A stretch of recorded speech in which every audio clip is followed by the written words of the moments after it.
ತುಳುನಾಡು ಇದು ಕೇವಲ ಒಂದು ಭೂಭಾಗವಲ್ಲ.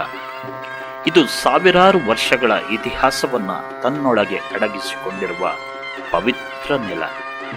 ಇಲ್ಲಿ ದೇವರನ್ನ ಆರಾಧಿಸುವಷ್ಟೇ ಭಕ್ತಿ ಮತ್ತು ಭಯದಿಂದ ದೈವಗಳನ್ನು ಆರಾಧಿಸಲಾಗುತ್ತದೆ.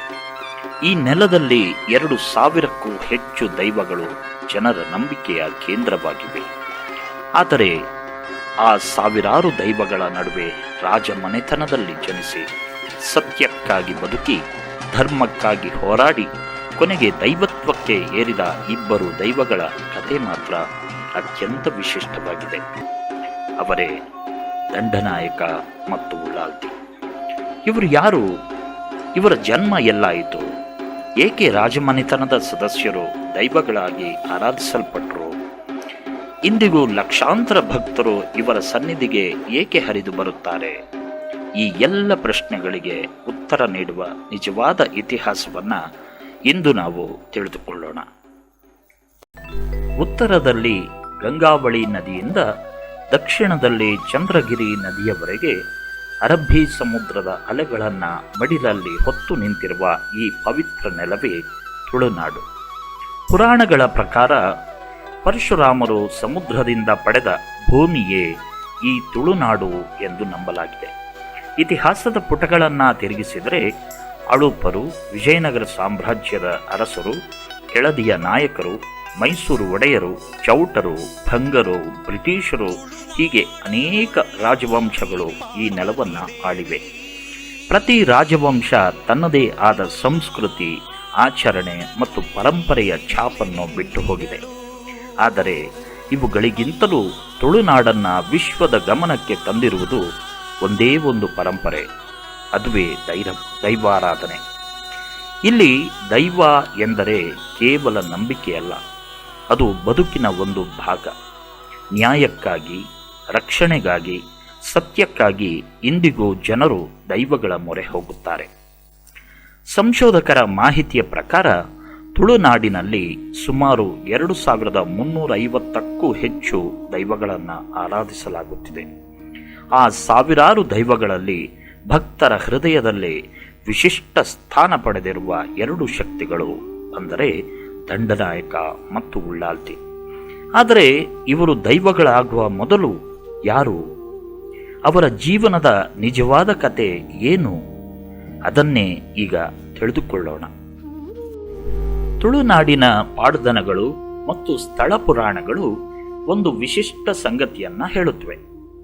ಉಳ್ಳಾಲ್ತಿ ಎಂಬುದು ಸಾಮಾನ್ಯ ಹೆಸರಲ್ಲ. ರಾಜಮನೆತನದ, ಅದರಲ್ಲೂ ವಿಶೇಷವಾಗಿ ಜೈನ ರಾಣಿಯರು ಅಥವಾ ಬಲ್ಲಾಳ ವಂಶದ ಮಹಿಳೆಯರಿಗೆ ಬಳಸುತ್ತಿದ್ದ ಗೌರವದ ಹೆಸರು. ಒಡತಿ, ಯಜಮಾನತಿ ಅಥವಾ ಒಂದು ರಾಜ್ಯದ ಗೌರವವನ್ನು ಹೊತ್ತ ಮಹಿಳೆ ಎಂಬ ಅರ್ಥವನ್ನ ಈ ಹೆಸರು ಹೊಂದಿದೆ. ಅದೇ ರೀತಿ ದಂಡನಾಯಕ ಎಂದರೆ ಸಾಮಾನ್ಯ ವ್ಯಕ್ತಿಯಲ್ಲ, ರಾಜ್ಯದ ಸೇನೆಯ ಮುಖ್ಯಸ್ಥ, ರಾಜನ ಅತ್ಯಂತ ವಿಶ್ವಾಸಾರ್ಹ ಸಹಾಯಕ, ಧರ್ಮವನ್ನು ಕಾಪಾಡುವ ಯೋಧ, ರಾಜ್ಯವನ್ನು ರಕ್ಷಿಸುವ ನಾಯಕ. ಇತಿಹಾಸದಲ್ಲಿ ರಾಜಮನೆತನದ ಪ್ರಮುಖ ಅಧಿಕಾರಿಗಳಿಗೆ ಈ ಬಿರುದು ನೀಡಲಾಗುತ್ತಿತ್ತು. ಆದರೆ ಒಂದು ಪ್ರಶ್ನೆ ಇನ್ನೂ ಉಳಿಯುತ್ತದೆ. ಒಬ್ಬ ರಾಜಕುಮಾರಿ ಮತ್ತೊಬ್ಬ ಸೇನಾಧಿಪತಿ, ಇವರು ದೈವಗಳಾಗಿ ಹೇಗೆ ಆರಾಧಿಸಲ್ಪಟ್ಟರು? ಅದರ ಉತ್ತರ ಅವರ ಜೀವನದಲ್ಲಿದೆ. ತುಳುನಾಡಿನ ನಂಬಿಕೆಯ ಪ್ರಕಾರ ಪ್ರತಿಯೊಬ್ಬರೂ ದೈವವಾಗುವುದಿಲ್ಲ. ಸತ್ಯಕ್ಕಾಗಿ ಬದುಕಿದವರು, ಧರ್ಮಕ್ಕಾಗಿ ತ್ಯಾಗ ಮಾಡಿದವರು, ಸಮಾಜದ ಒಳಿತಿಗಾಗಿ ತಮ್ಮ ಬದುಕನ್ನೇ ಅರ್ಪಿಸಿದವರು ಮಾತ್ರ ಮರಣಾನಂತರ ದೈವತ್ವವನ್ನು ಪಡೆಯುತ್ತಾರೆ ಎಂಬ ನಂಬಿಕೆ ಇದೆ. ಅಂತಹ ದೈವಗಳು ನ್ಯಾಯವನ್ನ ಕಾಪಾಡುತ್ತವೆ, ಧರ್ಮವನ್ನ ರಕ್ಷಿಸುತ್ತವೆ, ತಮ್ಮ ಸೀಮೆಯ ಜನರನ್ನ ಸಂರಕ್ಷಿಸುತ್ತವೆ. ಈ ನಂಬಿಕೆಯೇ ದಂಡನಾಯಕ ಮತ್ತು ಉಳ್ಳಾಲ್ತಿಯನ್ನ ಇಂದಿಗೂ ಲಕ್ಷಾಂತರ ಭಕ್ತರ ಆರಾಧ್ಯ ದೈವಗಳಾಗಿ ಉಳಿಸಿದೆ. ಆದರೆ ಈ ಅದ್ಭುತ ಪಯಣ ಎಲ್ಲಿಂದ ಆರಂಭವಾಯಿತು? ಇದರ ಉತ್ತರಕ್ಕಾಗಿ ನಾವು ಈಗ ಸಾವಿರಾರು ವರ್ಷಗಳ ಹಿಂದಿನ ಇತಿಹಾಸದ ಪುಟಗಳನ್ನು ತೆರೆಯಬೇಕು. ಅಲ್ಲಿಗೆ ದಂಡನಾಯಕ ಮತ್ತು ಉಳ್ಳಾಲ್ತಿಯ ಜನ್ಮದ ರಹಸ್ಯ ಅಡಗಿದೆ.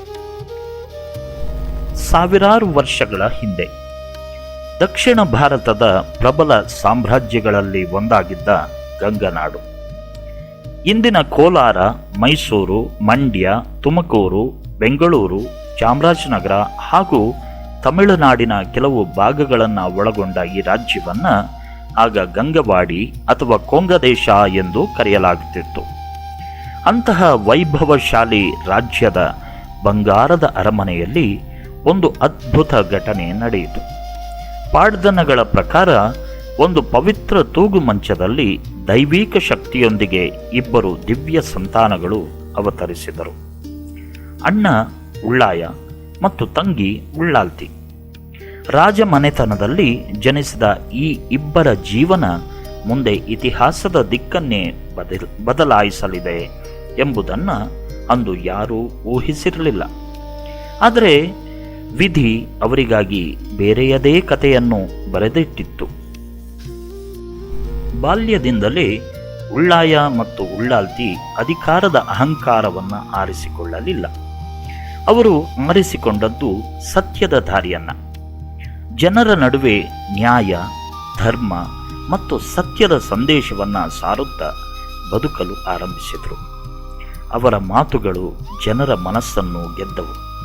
ಆದರೆ ಸತ್ಯ ಬೆಳಗಿದಾಗ ಸುಳ್ಳು ನೆರಳಾಗಿ ಹಿಂದೆ ಬರುತ್ತದೆ.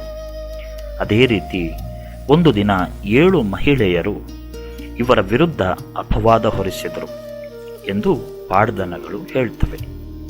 ಆ ಅಪವಾದ ಒಂದು ಕುಟುಂಬಕ್ಕೆ ಮಾತ್ರವಲ್ಲ, ಒಂದು ಆದರ್ಶ ಜೀವನಕ್ಕೆ ದೊಡ್ಡ ಆಘಾತವಾಯಿತು.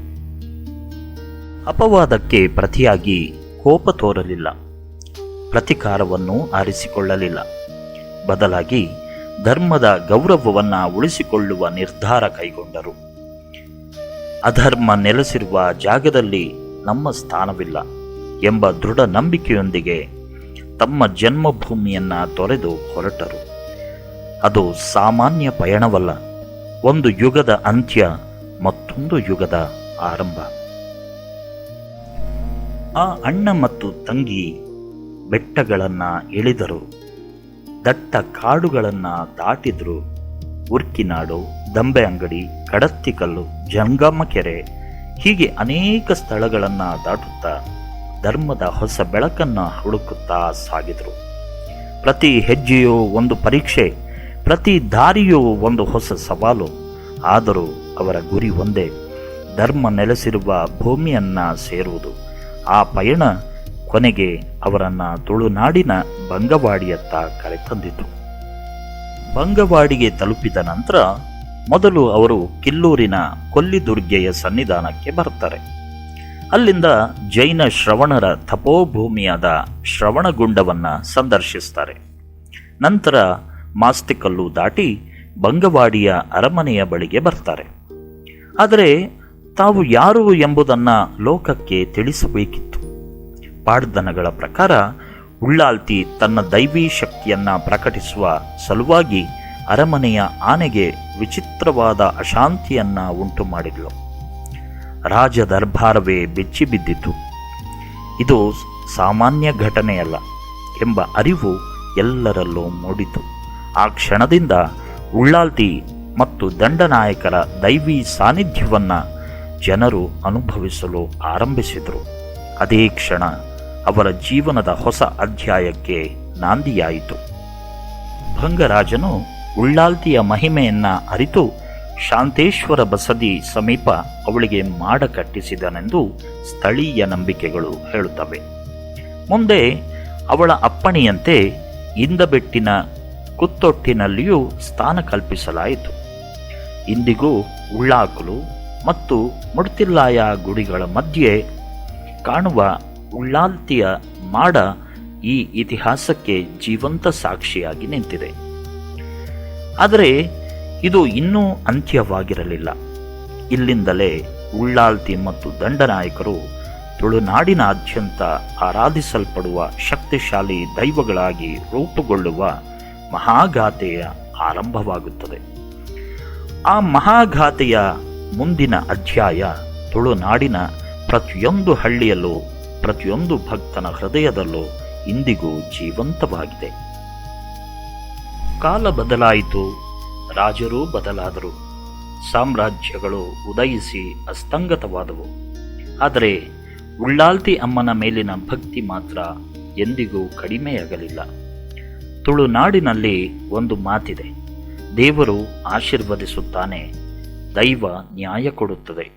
ಬಹುಶಃ ಇದೇ ಕಾರಣಕ್ಕೆ ಕಾಣುತ್ತದೆ ಇಂದಿಗೂ ಜಾತಿ ಮತ ಪಂಥಗಳ ಮಿತಿಯನ್ನ ಮೀರಿ ಸಾವಿರಾರು ಜನರು ಉಳ್ಳಾಲ್ತಿ ಅಮ್ಮನ ಸನ್ನಿಧಿಗೆ ಬರುತ್ತಾರೆ. ಭಕ್ತರ ನಂಬಿಕೆಯಲ್ಲಿ ಅವಳು ಕೇವಲ ದೈವವಲ್ಲ, ಒಬ್ಬ ತಾಯಿ, ಒಬ್ಬ ರಕ್ಷಕಿ, ಧರ್ಮದ ಕಾವಲುಗಾರ್ತಿ. ತುಳುನಾಡಿನ ಅನೇಕ ಊರುಗಳಲ್ಲಿ ಉಳ್ಳಾಲ್ತಿ ಅಮ್ಮ ವಿಭಿನ್ನ ರೂಪಗಳಲ್ಲಿ ಆರಾಧಿಸಲ್ಪಡುತ್ತಾಳೆ. ಕಲ್ಲಡ್ಕದ ಕಾಂಪ್ರಬೈಲು, ಮಾಣಿ, ಅನಂತಾಡಿ, ಕೇಪು ಇವು ಕೇವಲ ಸ್ಥಳಗಳಲ್ಲ, ಭಕ್ತಿಯ ಇತಿಹಾಸವನ್ನ ಜೀವಂತವಾಗಿಟ್ಟಿರುವ ಪವಿತ್ರ ಕ್ಷೇತ್ರಗಳು. ಇವುಗಳ ಜೊತೆಗೆ ಪುತ್ತೂರಿನ ಹೃದಯ ಭಾಗದ ಸಮೀಪದಲ್ಲಿರುವ ಬಲ್ನಾಡು ಶ್ರೀ ಉಳ್ಳಾಲ್ತಿ ಅಮ್ಮನ ದೇವಸ್ಥಾನ ಭಕ್ತರ ನಂಬಿಕೆಯ ಮಹಾಕೇಂದ್ರವಾಗಿ ಇಂದಿಗೂ ಬೆಳಗುತ್ತಿದೆ. ಪ್ರತಿದಿನ ನೂರಾರು ಭಕ್ತರು, ಜಾತ್ರೆ ನೇಮದ ದಿನ ಸಾವಿರಾರು ಲಕ್ಷಾಂತರ ಭಕ್ತರು, ಎಲ್ಲರ ಮನದಲ್ಲೂ ಒಂದೇ ನಂಬಿಕೆ, ಅಮ್ಮನ ಸನ್ನಿಧಿಗೆ ಖಾಲಿ ಹಸ್ತದಿಂದ ಹೋದರೂ ಖಾಲಿ ಮನಸ್ಸಿನಿಂದ ಹಿಂತಿರುಗುವುದಿಲ್ಲ ಎನ್ನುವಂಥದ್ದು.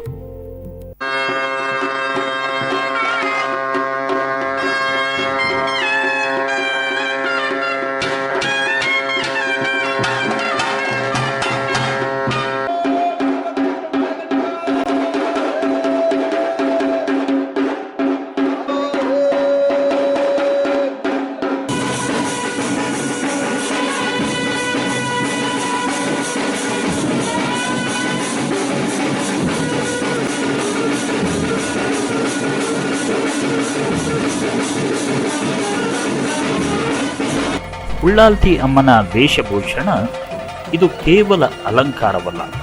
ಪ್ರತಿಯೊಂದು ಆಭರಣವೂ ಒಂದು ಸಂಕೇತ, ಒಂದು ಸಂಪ್ರದಾಯ, ಒಂದು ಪರಂಪರೆ. ಮುಖವರ್ಣಿಕೆ ಪೂರ್ಣಗೊಂಡ ಕ್ಷಣದಿಂದಲೇ ಮಾನವನ ರೂಪ ನಿಧಾನವಾಗಿ ದೈವದ ರೂಪಕ್ಕೆ ಪರಿವರ್ತನೆಯಾಗುತ್ತದೆ. ಕೆಂಪು ಬಣ್ಣದ ವಸ್ತ್ರ ಶಕ್ತಿಯ ಸಂಕೇತ, ಗಗ್ಗರದ ನಾದ ದೈವದ ಆಗಮನದ ಸೂಚನೆ. ಹಣೆಪಟ್ಟಿ, ತಲೆಮಣಿ, ಹೂವಿನ ಅಲಂಕಾರ, ಎದೆಪಾಳೆ, ಭುಜಹಾಳೆ, ಬೆಳ್ಳಿಯ ಸರಗಳು ಪ್ರತಿಯೊಂದು ನೂರಾರು ವರ್ಷಗಳ ಸಂಪ್ರದಾಯವನ್ನ ಇಂದಿಗೂ ಜೀವಂತವಾಗಿರಿಸಿವೆ. ದೈವದ ಬೆನ್ನಿಗೆ ಕಟ್ಟುವ ಎತ್ತರದ ಆಣಿ, ಸೊಂಟಕ್ಕೆ ಕಟ್ಟುವ ಜಕ್ಕೆಲಣಿ ಇವು ಕೇವಲ ವೇಷದ ಭಾಗವಲ್ಲ, ದೈವದ ಶಕ್ತಿ ಮತ್ತು ವೈಭವದ ಪ್ರತೀಕಗಳು. ಆ ಅಣಿಯ ಭಾರವನ್ನು ಹೊತ್ತು ಗಂಟೆಗಳ ಕಾಲ ದೈವ ನರ್ತನ ಮಾಡುವುದು ಸಾಮಾನ್ಯ ಮಾನವನಿಂದ ಸಾಧ್ಯವೇ ಇಲ್ಲದ ಮಾತು ಎನ್ನುವುದು ಭಕ್ತರ ನಂಬಿಕೆ. ಅದಕ್ಕಾಗಿಯೇ ಈ ಕ್ಷಣವನ್ನ ನೋಡುವ ಪ್ರತಿಯೊಬ್ಬ ಭಕ್ತನ ಮನದಲ್ಲೂ ಒಂದೇ ಭಾವನೆ ಮೂಡುತ್ತದೆ, ಇದು ಮನುಷ್ಯನ ನೃತ್ಯವಲ್ಲ, ದೈವದ ಅನುಗ್ರಹ ಎನ್ನುವಂಥದ್ದು. ಉಳ್ಳಾಲ್ತಿ ಅಮ್ಮನ ಆರಾಧನೆ ಎಲ್ಲೆಡೆ ಒಂದೇ ರೀತಿಯಲ್ಲಿಲ್ಲ. ಪ್ರತಿ ಕ್ಷೇತ್ರಕ್ಕೂ ತನ್ನದೇ ಆದ ಸಂಪ್ರದಾಯವಿದೆ. ಮಾಣಿ ಮತ್ತು ಅನಂತಾಡಿಯ ಅಣಿಕಟ್ಟುವ ರೀತಿಯೇ ಬೇರೆ, ಕೆಲಿಂಜದ ಪರಂಪರೆಯೇ ಬೇರೆ, ಕೇಪು ಕ್ಷೇತ್ರದ ವೈಶಿಷ್ಟ್ಯವೇ ಬೇರೆ, ಕಾಂಪ್ರಬೈಲು, ಕೂಟತ್ತಜೆ, ಕಣಂತೂರು, ಪೈವಳಿಕೆಯಲ್ಲಿಯ ಆಚರಣೆಗಳೇ ಬೇರೆ. ಹಾಗೆಯೇ ಬಲ್ನಾಡು ಮತ್ತು ಕೆಯ್ಯೂರಿನ ವಿಶೇಷ ಅಲಂಕಾರಗಳೇ ಬೇರೆ. ಹೀಗೆ ಪ್ರತಿ ಕ್ಷೇತ್ರವು ಒಂದೇ ದೈವವನ್ನ ತನ್ನದೇ ಆದ ಭಕ್ತಿ ಭಾವದಲ್ಲಿ ಆರಾಧಿಸುತ್ತದೆ. ಬಂಟ್ವಾಳದ ಸಜೀಪ ಭಾಗದಲ್ಲಿ ಉಳ್ಳಾಲ್ತಿ ಅಮ್ಮನಿಗೆ ಅಣಿಕಟ್ಟುವ ಬದಲು ಸ್ತ್ರೀ ರೂಪದಲ್ಲಿಯೇ ಸೀರೆ ಉಡಿಸಿ ಆರಾಧಿಸುವ ವಿಶಿಷ್ಟ ಪದ್ಧತಿಯನ್ನು ಇಂದಿಗೂ ಮುಂದುವರಿಸಿಕೊಂಡು ಬರಲಾಗಿದೆ.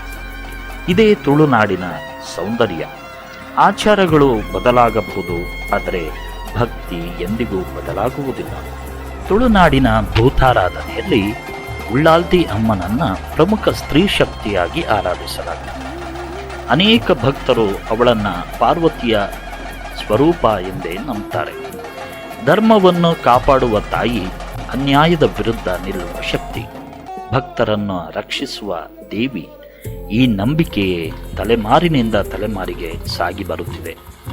ಮಾಣಿ, ಅನಂತಾಡಿ, ಕೆಲಿಂಜ, ಕೇಪು ಮತ್ತು ಬಲ್ನಾಡು ಈ 5 ಪ್ರಮುಖ ಕ್ಷೇತ್ರಗಳ ಹಿಂದೆ ವಿಭಿನ್ನ ಕಥೆಗಳಿದ್ದರೂ ಅವುಗಳ ಕೇಂದ್ರ ಬಿಂದು ಒಂದೇ: ಉಳ್ಳಾಲ್ತಿ ಅಮ್ಮನ ಕರುಣೆ. ಅದರಲ್ಲೂ ಬಲ್ನಾಡು ಕ್ಷೇತ್ರದ ಆಚರಣೆಗಳು ವಿಶಿಷ್ಟವಾದ ಸ್ಥಾನ ಪಡೆದಿವೆ. ಪ್ರತಿ ವರ್ಷ ಶ್ರೀ ಮಹಾಲಿಂಗೇಶ್ವರ ದೇವಾಲಯದ ಜಾತ್ರೆಯ ನಂತರ ಇಲ್ಲಿನ ಉಳ್ಳಾಲ್ತಿ ಜಾತ್ರೆ ಆರಂಭವಾಗುತ್ತದೆ.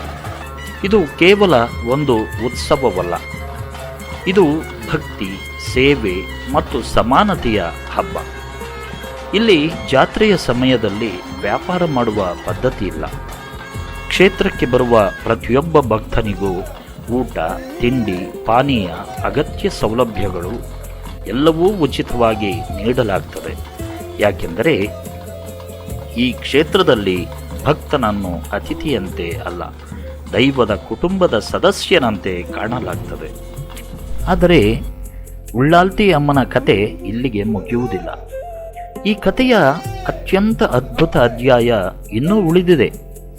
ಶಿವ ಮತ್ತು ಪಾರ್ವತಿ, ಮಹಾಲಿಂಗೇಶ್ವರ, ಬಲ್ನಾಡು ಮತ್ತು ಉಳ್ಳಾಲ್ತಿ ಅಮ್ಮನ ನಡುವಿನ ಆ ದಿವ್ಯ ಸಂಬಂಧ ಹೇಗೆ ಆರಂಭವಾಯಿತು?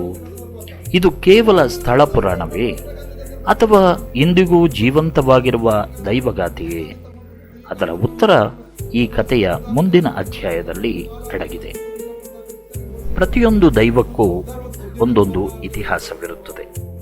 ಆದರೆ ಕೆಲವು ದೈವಗಳ ಹಿಂದೆ ಇತಿಹಾಸದ ಜೊತೆಗೆ ಪುರಾಣವೂ ಇರುತ್ತದೆ. ದಂಡನಾಯಕ ಮತ್ತು ಉಳ್ಳಾಲ್ತಿ ದೈವಗಳ ಕಥೆಯೂ ಅಂತಹದ್ದೇ. ಸ್ಥಳ ಪುರಾಣಗಳು ಹೇಳುವಂತೆ ಒಮ್ಮೆ ಕೈಲಾಸದಲ್ಲಿ ಭಗವಾನ್ ಶಿವ ಮತ್ತು ಪಾರ್ವತಿ ದೇವಿ ಭೂಲೋಕದತ್ತ ನೋಡುವಾಗ ಅಲ್ಲಿ ಅಧರ್ಮ ಹೆಚ್ಚಾಗ್ತಾ ಇತ್ತು, ಅನ್ಯಾಯ ಬೆಳೀತಾ ಇತ್ತು. ಧರ್ಮ ತನ್ನ ಅಸ್ತಿತ್ವಕ್ಕಾಗಿ ಹೋರಾಟ ಮಾಡ್ತಾ ಇತ್ತು. ಅದನ್ನು ಕಂಡ ಶಿವ ಧರ್ಮವನ್ನ ಪುನಃ ಪ್ರತಿಷ್ಠಾಪಿಸುವ ಸಮಯ ಬಂದಿದೆ ಎಂದು ಭೂಲೋಕಕ್ಕೆ ಇಳಿದು ಬರಲು ನಿರ್ಧರಿಸ್ತಾರೆ. ಆಗ ಪಾರ್ವತಿ ದೇವಿ ಮಂದಹಾಸದಿಂದ ಹೇಳ್ತಾರೆ, ನೀವು ಮೊದಲು ಹೊರಡಿ, ನಾನು ನಂತರ ನಿಮ್ಮನ್ನು ಸೇರುತ್ತೇನೆ. ಆದರೆ ನಾನು ಬರುವಾಗ ನನ್ನ ಆಗಮನವು ಧರ್ಮದ ವಿಜಯದ ಸಂಕೇತವಾಗಿರುತ್ತದೆ ಅಂತ. ಆ ಮಾತಿನೊಂದಿಗೆ ಶಿವನು ಭೂಲೋಕಕ್ಕೆ ಹೊರಟು ಬರ್ತಾರೆ. ಭೂಲೋಕಕ್ಕೆ ಬಂದ ಶಿವ ಪುತ್ತೂರಿನಲ್ಲಿ ಶ್ರೀ ಮಹಾಲಿಂಗೇಶ್ವರನ ರೂಪದಲ್ಲಿ ನೆಲೆಸಿದರೆಂದು ಸ್ಥಳ ಪುರಾಣಗಳು ಹೇಳುತ್ತವೆ. ದೇವಾಲಯದಲ್ಲಿ ಪೂಜೆಗಳು ಆರಂಭವಾದವು, ಭಕ್ತರ ಆಗಮನ ಹೆಚ್ಚಾಯಿತು, ಧರ್ಮ ಮತ್ತೆ ಅರಳಲು ಆರಂಭಿಸಿತು. ಆದರೆ ಈ ಕತೆ ಇನ್ನೂ ಪೂರ್ಣವಾಗಿರಲಿಲ್ಲ. ಯಾಕೆಂದರೆ ಶಿವನೊಂದಿಗೆ ಸೇರಬೇಕಿದ್ದ ಪಾರ್ವತಿ ದೇವಿಯ ಆಗಮನ ಇನ್ನೂ ಬಾಕಿ ಇತ್ತು. ಶಿವನ ಆಗಮನದ ಸ್ವಲ್ಪ ಕಾಲದ ನಂತರ ಪಾರ್ವತಿ ದೇವಿಯು ತನ್ನ ಅಣ್ಣನಾದ ಮಹಾವಿಷ್ಣುವಿನ ಜೊತೆಯಲ್ಲಿ ಉಳ್ಳಾಲ್ತಿಯ ರೂಪದಲ್ಲಿ ಭೂಲೋಕಕ್ಕೆ ಬರ್ತಾಳೆ. ಅವಳೊಂದಿಗೆ ಮಹಾವಿಷ್ಣುವು ಧರ್ಮದ ರಕ್ಷಣೆಗಾಗಿ ದಂಡನಾಯಕನ ರೂಪದಲ್ಲಿ ಭೂಲೋಕಕ್ಕೆ ಬಂದನೆಂದು ಹೇಳಲಾಗ್ತದೆ. ಮೊದಲು ಅವರು ಸುಬ್ರಹ್ಮಣ್ಯ ಕ್ಷೇತ್ರಕ್ಕೆ ಹೋಗ್ತಾರೆ. ಆದರೆ ತಾವು ಹುಡುಕುತ್ತಿದ್ದ ಮಹಾಲಿಂಗೇಶ್ವರ ಅಲ್ಲಿ ಕಾಣುವುದಿಲ್ಲ. ಹೀಗಾಗಿ ಗ್ರಾಮದಿಂದ ಗ್ರಾಮಕ್ಕೆ, ಕ್ಷೇತ್ರದಿಂದ ಕ್ಷೇತ್ರಕ್ಕೆ ಜನರನ್ನ ಆಶೀರ್ವದಿಸುತ್ತಾ ಧರ್ಮದ ದಾರಿಯನ್ನು ಬೆಳಗಿಸುತ್ತಾ ಅವರು ತಮ್ಮ ಪಯಣವನ್ನ ಮುಂದುವರಿಸ್ತಾರೆ. ಕೊನೆಗೆ ಅವರ ಹೆಜ್ಜೆಗಳು ಪುತ್ತೂರಿನ ಪವಿತ್ರ ನೆಲವನ್ನ ತಲುಪಿದವು. ಅಲ್ಲಿಯೇ ಶ್ರೀ ಮಹಾಲಿಂಗೇಶ್ವರನೊಂದಿಗೆ ಅವರ ದಿವ್ಯ ಸಂಗಮವಾಗ್ತದೆ. ಆ ಕ್ಷಣ ಸ್ಥಳ ಪುರಾಣಗಳ ಪ್ರಕಾರ ತುಳುನಾಡಿನ ಆಧ್ಯಾತ್ಮಿಕ ಇತಿಹಾಸದಲ್ಲಿ ಒಂದು ಮಹತ್ವದ ತಿರುವಾಗಿತ್ತು ಅಂತ ಹೇಳಲಾಗ್ತದೆ. ಹೀಗೆ ದಿನಗಳು ಕಳೆಯುತ್ತವೆ. ಪುತ್ತೂರಿನಲ್ಲಿ ಜಾತ್ರೆಗಳು ವಿಜೃಂಭಣೆಯಿಂದ ನಡೆಯುತ್ತವೆ. ಭಕ್ತರು ಮೊದಲು ಉಳ್ಳಾಲ್ತಿ ಅಮ್ಮನ ಸನ್ನಿಧಿಗೆ ಬಂದು ನಂತರ ಶ್ರೀ ಮಹಾಲಿಂಗೇಶ್ವರನ ದರ್ಶನ ಪಡೆಯುತ್ತಿದ್ದರು. ಒಂದು ದಿನ ಶಿವನು ಮುಗುಳ್ನಗುತ್ತಾ ಪಾರ್ವತಿಗೆ ಹೇಳಿದರು, ನೋಡು, ಇಲ್ಲಿಗೆ ಬರುವ ಭಕ್ತರೆಲ್ಲ ಮೊದಲು ನಿನ್ನನ್ನೇ ಕಾಣಲು ಬರುತ್ತಿದ್ದಾರೆ, ನನ್ನ ಬಳಿಗೆ ನಂತರ ಬರುತ್ತಿದ್ದಾರೆ. ಇದು ಕೇವಲ ಹಾಸ್ಯವಾಗಿತ್ತು. ಆದರೆ ಪಾರ್ವತಿಯ ಹೃದಯ ಅದನ್ನು ಬೇರೆ ರೀತಿಯಲ್ಲಿ ಸ್ವೀಕರಿಸಿತು. ಅವಳು ಶಾಂತವಾಗಿ ಉತ್ತರಿಸಿದಳು, ನನ್ನಿಂದ ನಿಮ್ಮ ಮಹಿಮೆಗೆ ಕುಂದು ಬರುತ್ತದೆ ಎಂದಾದರೆ ನಾನು ಇಲ್ಲಿರುವುದಿಲ್ಲ. ನಾನು ಬಲ್ನಾಡಿಗೆ ತೆರಳುತ್ತೇನೆ. ಆ ಮಾತು ಒಂದು ಕ್ಷಣದ ನಿರ್ಧಾರವಾಗಿರಲಿಲ್ಲ. ಅದು ಇಂದಿಗೂ ಜೀವಂತವಾಗಿರುವ ಒಂದು ಪರಂಪರೆಯ ಆರಂಭವಾಗಿತ್ತು. ದಂಡನಾಯಕನೊಂದಿಗೆ ಉಳ್ಳಾಲ್ತಿಯಮ್ಮ ಬಲ್ನಾಡಿನತ್ತ ಹೊರಟೇ ಬಿಡ್ತಾಳೆ. ಆ ದಾರಿಯನ್ನೇ ಇಂದಿಗೂ ಉಳ್ಳಾಲ್ತಿ ನಡೆ ಎಂದು ಭಕ್ತರು ಭಕ್ತಿಭಾವದಿಂದ ಸ್ಮರಿಸ್ತಾರೆ. ಅದು ಕೇವಲ ಒಂದು ದಾರಿಯಲ್ಲ, ಒಂದು ದೈವದ ಹೆಜ್ಜೆಯ ಗುರುತು, ಒಂದು ನಂಬಿಕೆಯ ಪಯಣ, ಒಂದು ಜೀವಂತ ಇತಿಹಾಸ. ದಂಡನಾಯಕ ಮತ್ತು ಉಳ್ಳಾಲ್ತಿಯಮ್ಮನವರು ಬಲ್ನಾಡಿನ ಪವಿತ್ರ ನೆಲವನ್ನು ತಲುಪಿದಾಗ ಆ ಕ್ಷೇತ್ರದ ಅಧಿಪತಿಯಾಗಿದ್ದವರು ಮಲರಾಯ. ಸ್ಥಳ ಪುರಾಣಗಳ ಪ್ರಕಾರ ಉಳ್ಳಾಲ್ತಿಯಮ್ಮ ಮತ್ತು ದಂಡನಾಯಕರು ನಮಗೆ ಈ ಪವಿತ್ರ ನೆಲದಲ್ಲಿ ನೆಲೆಸಲು ಅವಕಾಶ ನೀಡುವಿಯಾ ಎಂದು ಮಲರಾಯನಲ್ಲಿ ಕೇಳಿದಾಗ ಮಲರಾಯನು ವಿನಯದಿಂದ ಉತ್ತರಿಸ್ತಾನೆ, ಈ ನೆಲ ನನ್ನದಲ್ಲ, ನಿಮ್ಮದೇ. ನಾನು ನಿಮ್ಮ ಸೇವಕನಾಗಿ, ನಿಮ್ಮ ಸೇನಾಧಿಪತಿಯಾಗಿ ಸದಾ ನಿಮ್ಮೊಂದಿಗೆ ಇರ್ತೇನೆ. ಒಬ್ಬ ಕ್ಷೇತ್ರಾಧಿಪತಿಯ ವಿನಯ, ಮತ್ತೊಬ್ಬ ದೈವದ ಮಹಿಮೆ, ಇವೆರಡೂ ಒಂದಾದ ಕ್ಷಣ ಬಲ್ನಾಡಿನ ಇತಿಹಾಸದಲ್ಲಿ ಹೊಸ ಅಧ್ಯಾಯ ಆರಂಭವಾಯಿತು. ಅಂದಿನಿಂದ ದಂಡನಾಯಕ ಮತ್ತು ಉಳ್ಳಾಲ್ತಿಯಮ್ಮ ಎರಡೂರು ಬಲ್ನಾಡಿನ ಆರಾಧ್ಯ ದೈವಗಳಾಗಿ ಭಕ್ತರ ಬದುಕಿನಲ್ಲಿ ನ್ಯಾಯ, ಧರ್ಮ ಮತ್ತು ಆಶೀರ್ವಾದದ ಸಂಕೇತವಾಗಿ ಶಾಶ್ವತವಾಗಿ ನೆಲೆ ನಿಲ್ಲುತ್ತಾರೆ. ಪುತ್ತೂರಿನಲ್ಲಿ ಭಕ್ತರು ಶ್ರೀ ಮಹಾಲಿಂಗೇಶ್ವರನನ್ನು ಸೀಮೆಯ ಒಡೆಯ ಎಂದು ಆರಾಧಿಸ್ತಾರೆ.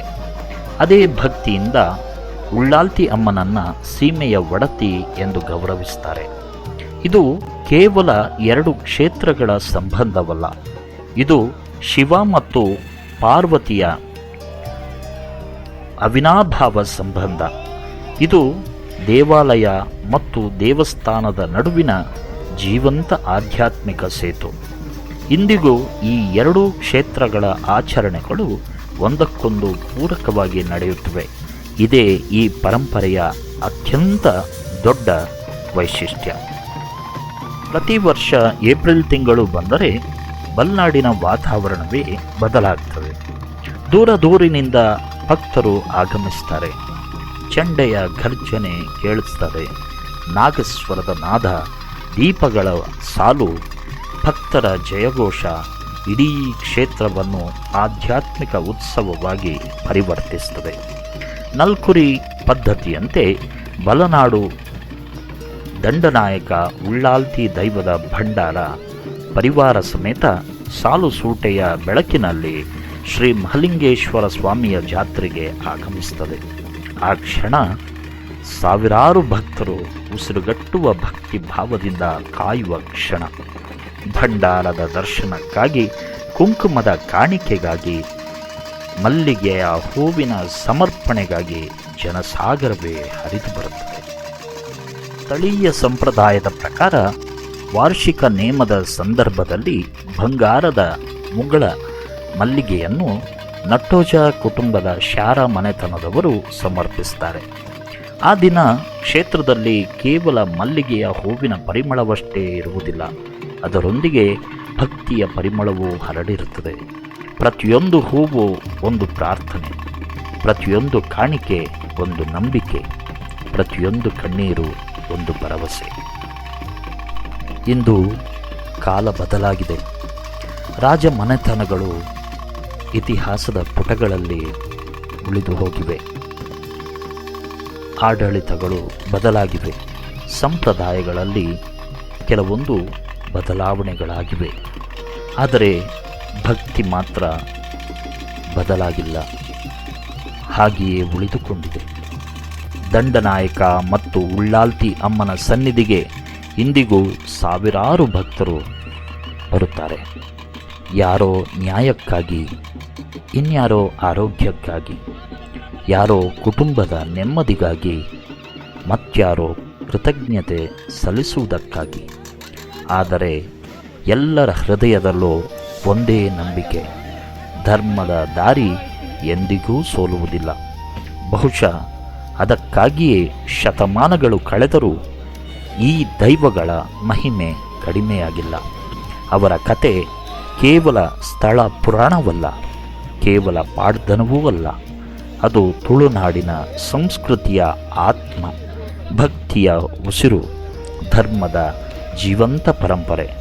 ದಂಡನಾಯಕ ಮತ್ತು ಉಳ್ಳಾಲ್ತಿ ಇಂದಿಗೂ ನ್ಯಾಯದ ಸಂಕೇತವಾಗಿ, ಭಕ್ತರ ಬದುಕಿನಲ್ಲಿ ಬೆಳಕಾಗಿ, ತುಳುನಾಡಿನ ಪವಿತ್ರ ನೆಲವನ್ನು ಕಾಪಾಡ್ತಾ ಇದ್ದಾರೆ ಎಂಬುದು ಭಕ್ತರ ಅಚಲವಾದ ನಂಬಿಕೆಯಾಗಿದೆ.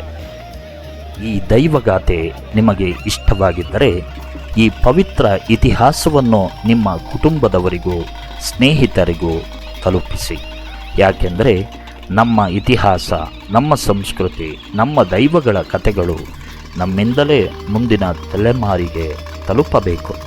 ಇಂತಹ ಅಪರೂಪದ ತುಳುನಾಡಿನ ಇತಿಹಾಸ, ದೈವಗಾಥೆಗಳು ಮತ್ತು ಸನಾತನ ಪರಂಪರೆಯ ವಿಡಿಯೋಗಳನ್ನು ವೀಕ್ಷಿಸಲು ಸನಾತನ ಮಾಧ್ಯಮ ಯೂಟ್ಯೂಬ್ ಚಾನಲ್ಗೆ ಸಬ್ಸ್ಕ್ರೈಬ್ ಮಾಡಿಕೊಳ್ಳಿ. ಮುಂದಿನ ವಿಡಿಯೋದಲ್ಲಿ ಮತ್ತೊಂದು ಅಪರೂಪದ ದೈವಗಾಥೆಯೊಂದಿಗೆ ಮತ್ತೆ ಭೇಟಿಯಾಗೋಣ. ಸರ್ವೇ ಜನಾಃ ಸುಖಿನೋ ಭವಂತು, ಸರ್ವ ಸನ್ಮಂಗಳಾನಿ ಭವಂತು. ಎಲ್ಲರಿಗೂ ಪ್ರೀತಿಪೂರ್ವಕ ವಂದನೆಗಳು.